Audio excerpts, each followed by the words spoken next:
आजम खान की अहलिया और राज्यसभा एमपी फातिमा का इल्जाम है कि इंतखाबी कमीशन समाजवादियों को हराने के लिए काम कर रहा है। आजम खान के जयप्रदा को लेकर दिए बयान पर उन्होंने कहा कि खवातीन को इज्जत करनी चाहिए, लेकिन मर्दों की भी इज्जत होनी चाहिए। जब अमर सिंह आकर कहते हैं कि बंदूकों से आजम खान को मार देंगे, तब मुकदमा क्यों नहीं दर्ज हुआ? माने तो पुरुषों का भी सम्मान होना चाहिए। जब आजम साहब को खिलजी से तुलना की गई थी तब क्यों नहीं मुकदमे कायम हुए थे? जहां महिलाओं का सम्मान है तो सम्मान तो पुरुषों का भी है।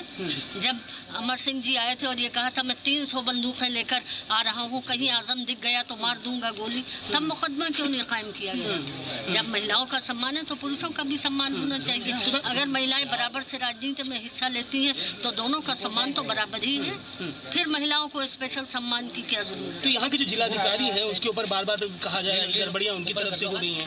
वो तो जिस दिन से उन्होंने कार्यभार ग्रहण किया है उसी दिन से उन्होंने समाजवादियों का उत्पीड़न शुरू कर दिया और बराबर डिमोरलाइज कर रहे हैं समाजवादी। पिछले चुनाव में और इस चुनाव में क्या फर्क देख रही हैं आप?